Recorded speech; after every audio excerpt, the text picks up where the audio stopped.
साथियों, आज के ब्लॉग की शुरुआत एक विडंबना और दुर्भाग्य और दुख और एक चिंतन के साथ कर रहे हैं। ये मंथन है। वास्तव में इस विकराल और भयंकर समस्या के ऊपर मंथन हमारे समाज को, हमारी सरकारों को, हमारी न्यायपालिका और उच्च उत्तरदायी संस्थाओं को जरूर करना चाहिए, प्रतिक्षण करना चाहिए, प्रति समय करना चाहिए। ये समस्या एक मूल में स्थापित होती जा रही है और बड़ी विकराल समस्या है। मैं जब तक ब्लॉग बना रहा हूँ तब तक एक बड़ी भीषण विभत्स घटना का समाचार आ गया कि एक नवयुवती लड़की ने पानी की टंकी के ऊपर चढ़कर रायपुर छत्तीसगढ़ में छलांग लगाकर आत्महत्या करने का कुत्सित प्रयास किया। वास्तव में हमारे देश के लिए, हमारे समाज के लिए और समाज के लोगों के लिए ये एक कलंक है और ये एक भयंकर एक मंथन है और इस पर चिंता करना बहुत ही आवश्यक है। आज का ब्लॉग इसी पर है। मैं उस फोटोग्राफ को भी दिखाने का प्रयास कर रहा हूं जो रायपुर में आज घटना घटी। ब्लॉग बना रहा हूं मैं और उसी के साथ ये सूचना भी समाचार में विशेष रूप से राष्ट्रीय समाचारों के द्वारा बताई जा रही है। यद्यपि बच्ची को बचाने का प्रयास किया गया है, अस्पताल में एडमिट है, जीवन और मृत्यु से लड़ रही है, ये तो एक समाचार बन गया। लेकिन कई ऐसे मामले होंगे जिनके समाचार ही नहीं बनते और ये एक मानसिक और एक विकराल आपराधिक ये गठजोड़ हो रहा है। और वास्तव में हमारे बच्चे, नवयुवक, किसान, बिजनेसमैन, एडवोकेट, डॉक्टर, बड़े बड़े चिंतक भी इस समस्या से ग्रसित हैं और ये निराशा, कुंठा और डिप्रेशन का मामला घर घर व्याप्त हो रहा है। इसको दूर करने के लिए मैंने जो अपने पुलिस के अनुभव थे उनको मैंने समागम किया है। यद्यपि माननीय सर्वोच्च न्यायालय के चीफ जस्टिस महोदय DY चंद्रचूड़ साहब ने इस पर विशेष चिंता जाहिर की है।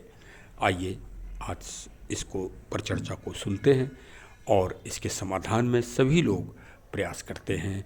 जितने भी हमारे उच्च नागरिक हैं, विद्वान हैं और जो हमारी सरकारें हैं, उन सबको बहुत शालीनता से, विनम्रता से और बहुत ही उत्तरदायित्वपूर्ण से इस समस्या के समाधान का प्रयास करना चाहिए। हमारे चैनल की तरफ से व्यथित और पीड़ित व्यक्ति को ये नेक सलाह है कि वो जीवन के संघर्ष में अपने पथ को बदल कर देखें, अपने लक्ष्य को बदल के देखें और संघर्ष करें तथा परिस्थितियों को विवेक से सामना करें।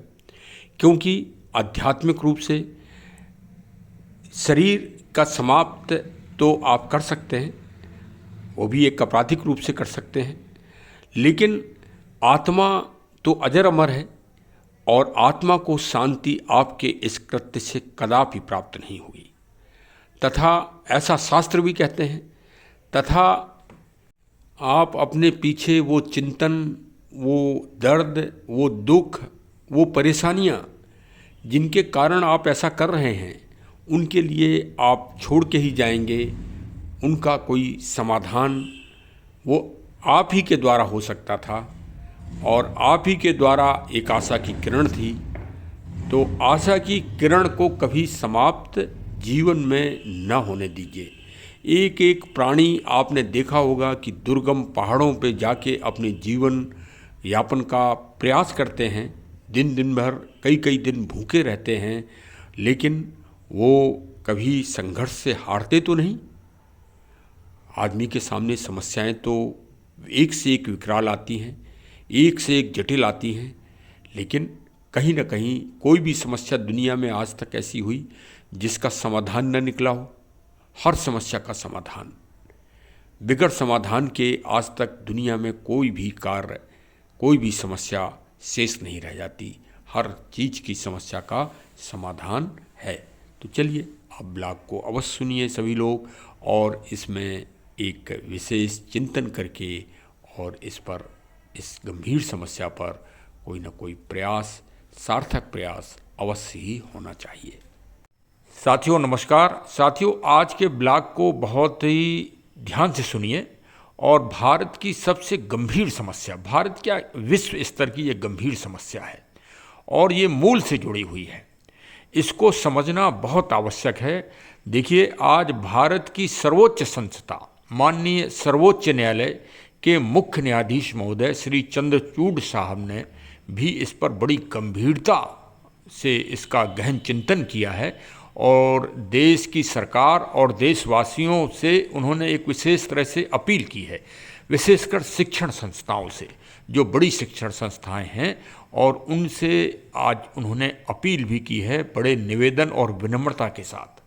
और वास्तव में होना भी चाहिए। लगभग करीब 5-6 साल से जब से विकास की गति भारत में बढ़ी है, तब से उसी के साथ आत्महत्या नए बच्चों के द्वारा ये घृणित और ये एक आपराधिक कार्य और निराशा और कुंठा से व्याप्त होकर ये कदम भी उठाए जा रहे हैं, जिसके लिए हर समाज को सोचने के लिए विवश होना ही पड़ेगा कि क्या हमारी सामाजिक व्यवस्था में, हमारी पारिवारिक व्यवस्था में, हमारे रहन सहन में, हमारी सोच में शिक्षण संस्थाओं की विशेष जो क्रियाकलाप हैं उनमें क्या ऐसी विसंगतियां हैं जिनके कारण आज पढ़ने वाले बच्चे, जीनियस बच्चे इस तरह का बीभत्स कदम उठा रहे हैं।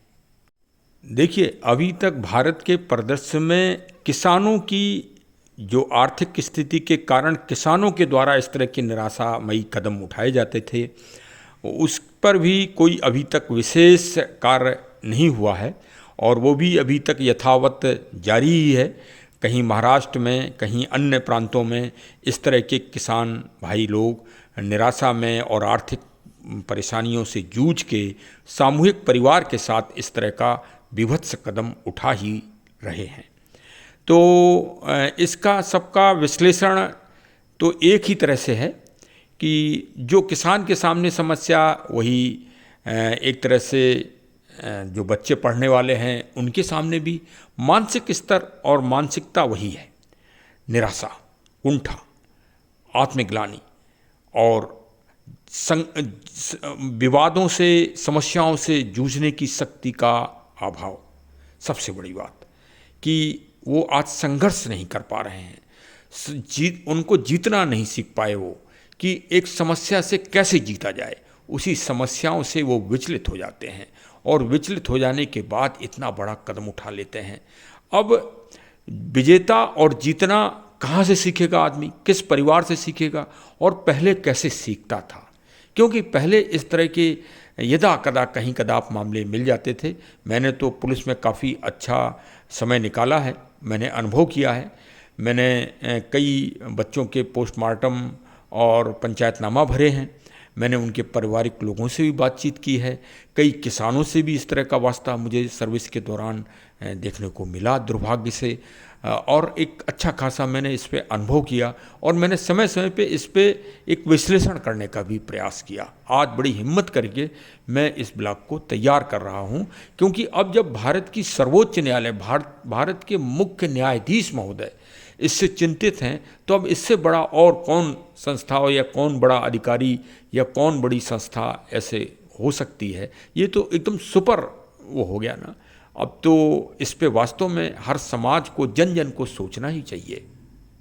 आज जो मुख्य समाचार में ये समाचार निकला है समाचार पत्र में, मैं उसकी कटिंग भी संलग्न कर रहा हूँ इस ब्लॉग के साथ। उसमें माननीय जस्टिस DY चंद्रचूड़ साहब ने कहा है कि ये आत्महत्या की घटनाएं आम हो रही हैं। ये संख्याएं में सिर्फ आंकड़े नहीं हैं, व कभी कभी सदियों में के संघर्ष की कहानियां हैं। मेरा मानना है कि अगर हम इस मुद्दे को हल करना चाहते हैं तो पहला कदम है समस्या को पहचानना और स्वीकार करना। मैं वकीलों की मानसिक सेहत पर जोर देता हूं और उतना ही महत्वपूर्ण छात्रों का मानसिक स्वास्थ्य भी है। वास्तव में सही कहा है माननीय जस्टिस महोदय ने।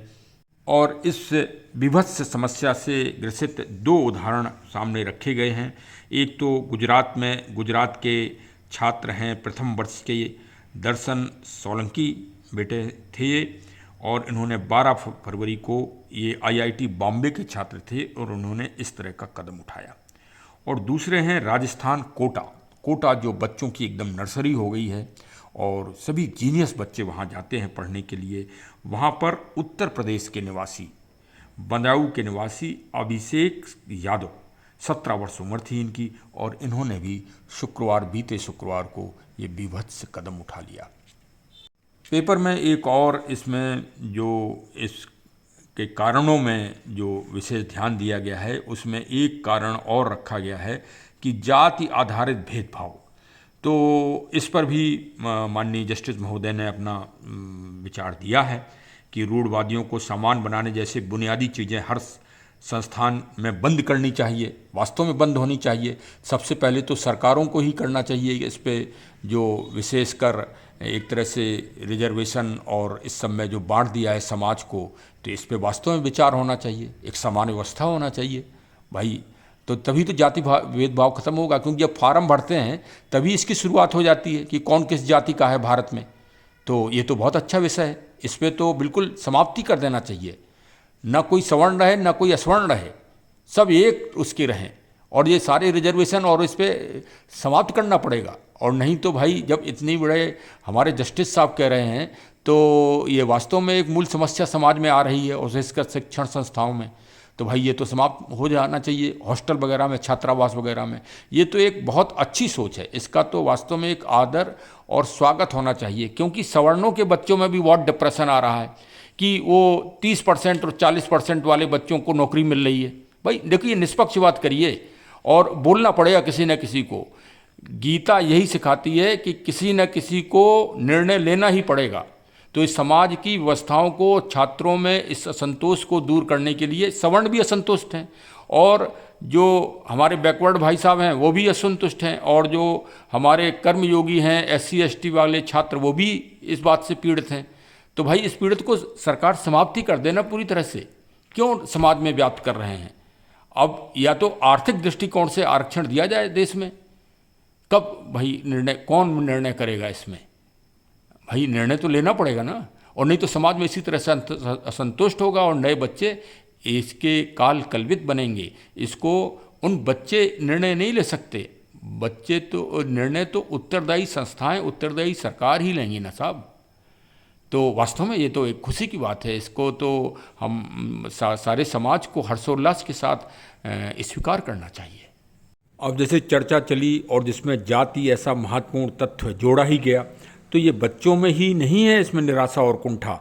जो सर्विस कर रहे हैं, एक साथ एक पद पे भर्ती हुए हैं, उसमें एक आदमी आरक्षण का फ़ायदा उठाकर प्रमोशन कर लेता है और दूसरा व्यक्ति प्रमोशन नहीं कर पाता, उसको सवर्ण का एक निराशा और कुंठा चालू हो जाती है कि भाई हम सवर्ण हैं, इस कारण हमको, तो समाज में एक वैमनस्यता फैल रही है ना। और जो इस तरह के गार्जियन हैं, जब वो अपने घर में जाते हैं तो घर में फिर बच्चों के ऊपर भी वही मानसिकता आती है, वही निराशा और कुंठा होती है, क्योंकि वो अपने पिता से, माता से सुनते रहते हैं कि हमारे साथ सरकारें जो है पक्षपात कर रही हैं। तो भाई बहुत अच्छा प्रश्न ये उठा। इसमें वास्तव में पूरे देश में एक बैठ के एक विशेष जांच आयोग बने, और जांच आयोग बन के, और ये एक कलंक है विशेषकर नवयुवक और किसान और जो यूथ भी, कई इस तरह के एक्टर्स और जो है बिजनेसमैन भी, इन्होंने भी इस बीच में सुसाइड किया है। तो इन कारणों को देखना सरकार की जिम्मेदारी है, लोक कल्याणकारी व्यवस्था सरकार का दायित्व है, और फिर माननीय सुप्रीम कोर्ट का दायित्व तो है ही। हम सब नागरिक तो सुप्रीम कोर्ट महोदय के उसमें हैं ही, और क्या। ये आदमी सोचता है, लेकिन असली रखवाला और रक्षक तो न्यायपालिका ही है हमारी। और आज ये पढ़कर हमको तो बहुत अच्छा लगा कि कम से कम हमारे माननीय सर्वोच्च न्यायालय के चीफ जस्टिस महोदय साहब ने इस पे संज्ञान लिया। अवश्य ही इसमें कोई नई अच्छी नीति बनेगी, योजना बनेगी, जिससे बच्चों का जन कल्याण होगा और समाज में एक अच्छी व्यवस्था और देश में एक विकासात्मक सोच, सृजनात्मक, सकारात्मक, पॉजिटिविटी से भरी हुई एक नीति जरूर ही बनना चाहिए। बहुत बहुत धन्यवाद। लेकिन जो ये 2 प्रकरण आए और मैंने जो पुलिस में अनुभव किया, उसमें जाति ऐसा अंश हमें कहीं मिला नहीं भेदभाव वाला। किसी ने इस कारण से आत्महत्या की हो। इसको देखिए, उन विषयों को निकालना पड़ेगा कि वास्तव में उस सही चीज़ को, पॉइंट को पहचानना पड़ेगा कि ऐसा क्यों हो रहा है। देखिए, उसका सबसे बड़ा पारिवारिक ढांचा है। आज जब हम बचपन में थे तो हम कबड्डी खेलते थे, गिल्ली डंडा खेलते थे, सामूहिक खेल थे ये। आज कहीं आपको सामूहिक खेल दिखाई दे रहे हैं? एक जो क्रिकेट है उससे तो और लोगों में असंतोष हो रहा है, बच्चों में असंतोष हो रहा है, क्योंकि उसमें हर जगह जहाँ सिलेक्शन होता है टीम का, वहाँ जो पावरफुल बच्चे होते हैं उन्हीं का सिलेक्शन होता है अच्छी टीम में। कभी भी इस पर निर्णय कर लीजिए। जो गिल्ली डंडा तो सभी बच्चे खेल लेते थे, गरीब से गरीब बच्चा, और सभी लोग बड़े से बड़े बच्चे खेलते थे। गोली, कांच वाली गोली, ये सब खेल बंद हो गए हैं, सामूहिकता बंद हो गई है। इस पर लौटना पड़ेगा। नहीं लौटना पड़ेगा तो उस तरह की आपको मनोरंजन बच्चों में देना पड़ेगा। अच्छा, अब ये बताइए, बाबा दादी नाना नानी के पास अब इतना टाइम नहीं, क्योंकि संयुक्त परिवार भी नहीं है, भी नाना नानी दादा दादी, तो कोई बम्बई में रह रहा है और बच्चे बम्बई में रह रहे हैं और नाना नानी गांव में अपना रह रहे हैं। तो कोई आज क्या कहानी सुना रहा है? कोई सुंदर जो है प्रभावित, इम्प्रेसिव, बड़े विद्वानों की जीवनियाँ, महान पुरुषों की जीवनियाँ, वो राजा रानी की कहानियाँ, वो एक तीर से लक्ष्य बनाने का काम, ये क्या बच्चे सीख रहे हैं? नहीं सीख रहे, नहीं सीख रहे साहब। वो आजकल तो मोबाइल हाथ में आ गए हैं सबके। देखिए, गहन बात पे चिंतन करना ही पड़ेगा। अब एक तरफ से गांव का, और गांव के बच्चे क्यों नहीं आत्महत्या कर रहे हैं, शहर के बच्चे ही क्यों कर रहे हैं? अब ये बताइए, कोटा में इतने जीनियस बच्चा था, वो आईआईटी बम्बई का बच्चा था, गुजरात वाला, ये तो जीनियस बच्चे थे ना, इन्होंने ऐसे क्यों कदम उठाए? देहात की अपेक्षा शहर के बच्चे ज़्यादा इस तरह कदम उठा रहे हैं। क्यों? क्योंकि वो शहर, उन्होंने कभी हारना नहीं सीखा। शहर के बच्चों ने कभी, उनकी डांट नहीं पड़ रही है आजकल शहर के बच्चों की। जो वो कर रहे हैं वो, क्योंकि माता पिता दोनों लोग सर्विस में चले जाते हैं और लड़का अपना बच्चा अकेला रहता है या तो सर्वेंट रहते हैं, तो वो उस पर हुकूमत दिखाता है। और जब वो शिक्षण संस्थाओं में पहुंचता है तो वहाँ अपने को बंधन महसूस करता है और एकदम जकड़ा हुआ महसूस करता है, और वो चाहता है कि यहाँ भी हमारी नीति चले, हमारा ही वो चले, क्योंकि वो कभी अपमानित नहीं हुआ बच्चे में। पहले तो बाबा दादी वगैरह कभी कुएं से पानी खींचना, बाल्टी खिंचवाना, बैलों को पानी पिलवाना, गाय को पानी पिलवाना, बकरी को पानी पिलवाना, ये सब काम बच्चे ही लोग किया करते थे।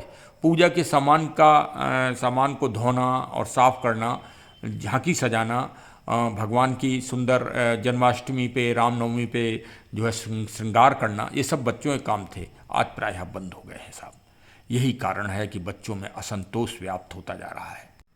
पहले जो है माता पिता मंदिर जाया करते थे, बच्चों से दान करवाते थे, और जो गरीब लोग होते थे उनको भी दान करवाते थे। एक ये भी स्वस्थ परंपरा थी, जिससे उनको व्यवहारिकता का ज्ञान होता था बच्चों को, और वो एक सामूहिकता में रहते थे। ये देखिए, ऐसा नहीं कि किसी एक समाज में हो, ये हर समाज में गिरावट आई है। और जहाँ इस तरह का गिरावट नहीं है, लोग सामूहिक चीज़ों से जुड़े हुए हैं, वहाँ के बच्चे आज भी अव्वल हैं और संघर्ष कर रहे हैं। अब विशेषकर छोटे बच्चे पहले छोटे छोटे पौधे लगाते थे, कभी गेंदे के, कभी गुलाब के, कभी बैंगन के, कभी मिर्च के, उनमें पानी देना, उनको सेवा करना, ये भी एक बहुत बड़ा कार्य था प्रकृति से जुड़ने का। अब आजकल बच्चे तो मिट्टी से दूर हैं, फ्लैट में रह रहे हैं। फ्लैट क्या है? वो एक तरह से कैद खाना है। जेल का कमरा छोटा होता है, घर का जो फ्लैट होता है वो थोड़ा सा बड़ा होता है। उसमें 2 कमरे में आप घूम लीजिए, बस 2 कमरे के अंदर रह लीजिए, खिड़की भी बंद कर लीजिए, हवा भी नहीं आना है। तो भाई कुंठा और ये सब निराशा तो वहीं जन्म ले रही है ना, इन्हीं फ्लैट संस्कृति में ही ये जन्म हो रहा है। मानवर, इसको सोचना पड़ेगा, इस पे विचार करना पड़ेगा। अच्छा, आजकल स्कूलों में यद्यपि टीचर लोग प्राइमरी सेक्शन में कहानियाँ सुनाते हैं, लेकिन वो कहाँ की सुनाते हैं? विदेशों वाली, जैसे टिंकल टिंकल लिटिल स्टार। अब विदेशों की कहानियाँ भाई सुनते हैं तो अब न इधर के रहे न उधर के रहे। अरे भाई ये बताइए, अब पंचतंत्र ऐसे महान जो है ज्ञानवान और प्रेरणात्मक और मोटिवेशनल कहानियाँ कहीं मिलेंगी, लेकिन आजकल कहाँ ये कहानियाँ पढ़ाई जा रही हैं? हाँ, विदेशों में पढ़ाई जा रही हैं, पूरे यूरोप में पढ़ाई जा रही हैं, पूरे अरब में पढ़ाई जा रही हैं, पूरे रसा में पढ़ाई जा रही हैं, जर्मनी में पढ़ाई जा रही हैं, संस्कृत भी पढ़ाई जा रही है। लेकिन भारत में ट्विंकल ट्विंकल लिटिल स्टार चल रहा है। तो भाई अब उसी तरह की संस्कृति यहाँ भारत में पल्लवित हो रही है। तो अब निराशा तो होगी। मेरा ये सजेशन है, मैं पहले भी इसमें ब्लॉग बना चुका हूँ और आज पुनः दहाड़ के इस बात को कह रहा हूँ कि पंचतंत्र की कहानियों को भारत सरकार को, भारत के सर्वोच्च न्यायालय को हर प्राइमरी सेक्शन में अनिवार्य कर देना चाहिए। जो आप बच्चों को लैपटॉप, मोबाइल फ़ोन और अन्य तरह के जो वो दे रहे हैं, सहयोग कर रहे हैं, उनको छात्रवृत्तियाँ व स्कॉलरशिप दे रहे हैं आप लाखों रुपए की, वो दीजिए या ना दीजिए उसका निर्णय आप लोगों का है। लेकिन हमारा सजेशन ये है कि पंचतंत्र की किताबें बाकायदे सरकार की तरफ से प्रिंटेड होकर, जैसे बच्चे का एडमिशन हो उसी स्तर के अनुसार, जैसे चित्रों के साथ उसके साथ बच्चों को दीजिए। देखिए, दुनिया में पहली किताब भारत की दर्शन की और बच्चों के शिक्षण की ऐसी है जिसको 6वीं शताब्दी में अनुवाद किया गया। किसमें? ईरानी भाषा में, अरबियन भाषा में, फारसी भाषा में, 6वीं शताब्दी से, और लगातार आज तक उसका पूरी दुनिया में हर भाषा में उसका अनुवाद हो चुका है। लेकिन हम भारतीय घमंडी हैं और हम अपने मूल को छोड़ते हैं। ये हमारी आदत है, सारे भारतीयों की आदत है, ये हर समाज के लोग की, कि हम अपने मूल को छोड़ने की हमारी आदत है।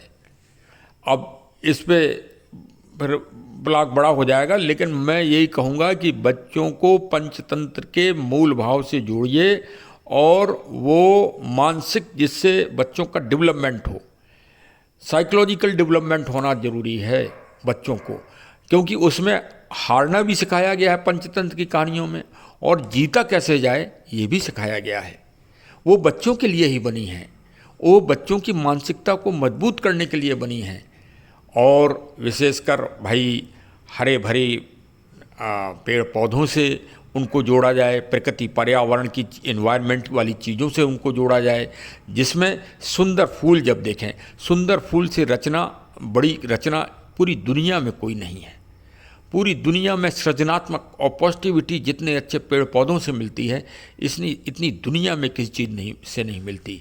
जैसे ये बिल्डिंग बन रही है, चाहे जितनी सुंदर बन जाए, भौतिक चीज़ है, आज नहीं तो कल गिरेगी, कल नहीं तो परसों गिरेगी। और एक पौधा है, बड़ा होगा तो वो प्राणवायु ऑक्सीजन भी देगा और जो है एक लोगों को खुशी और आनंद भी देगा। जब तक प्रकृति से बच्चे, जन बच्चे नहीं जुड़ेंगे, जन किसान नहीं जुड़ेंगे, तब तक सुख और समृद्धि नहीं आएगी। निराशा और कुंठा ही इस देश में व्याप्त रहेगा। ये सब उत्तरदायी संस्थाओं को, उत्तरदायी सरकारों को बच्चों के परवरिश के लिए और बच्चों के वेलफेयर के लिए सोचना ही चाहिए और एक बहुत अच्छी नीति बनाना ही चाहिए। The child is the father of man, W Wordsworth की जो ये उक्ति है, ये सर्वथा सत्य है। बच्चे ही भविष्य हैं, बच्चे ही इस देश के कर्णधार हैं, इस दुनिया के कर्णधार हैं। उनको, उनके वेलफेयर के लिए हम सरकारों को सोचना ही चाहिए। हम सब परिवार के सदस्यों को भी सोचना चाहिए। एक एक माता पिता जब सोचेंगे बच्चों के वेलफेयर के बारे में, तो फिर वो बच्चे इस तरह का घृणित कर्तव्य नहीं उठा पाएंगे। रोज़ बाहर बच्चे गए हैं, रोज़ मोबाइल फ़ोन पे बात करिए, उनकी कुशलता लीजिए, उनको सही संदेश दीजिए, उनका प्रेरणात्मक और मोटिवेशनल, जो अगर उनके कोई वो है, उत्साहवर्धन करिए। उनको कोई परेशानी है, उस समस्या को दूर करिए और जन जन में एक जागृति फैलाइए। और जैसे होली ऐसा त्यौहार है, बसंत पंचमी है, दीपावली ऐसे त्यौहार हैं, अन्य समाज के जो त्यौहार हैं, उन त्यौहारों को भी खुशी और आनंद से मनाया जाना चाहिए। वो एक सर्वांगीण विकास के लिए हमारे पूर्वजों ने सोच समझ के बनाए हैं। मौसम के अनुसार, जलवायु के अनुसार, समाज के अनुसार, रीति रिवाजों के अनुसार, भविष्य को देखते हुए बनाए गए हैं। जो बच्चे कथाओं में, धार्मिक चर्चाओं में, जो बच्चे किसी भी शास्त्र का अध्ययन करते हैं, आध्यात्मिक शास्त्र का, उन बच्चों में इस तरह की कुरीतियाँ, इस तरह के कदम कम उठाने के चांस रहते हैं। ऐसा मैंने अनुभव किया है पुलिस विभाग में कि जिनका परिवार, जिनका समाज धार्मिक कामों से और अच्छी सोच से प्रभावित है, वहाँ के बच्चों का भविष्य उज्जवल होता है।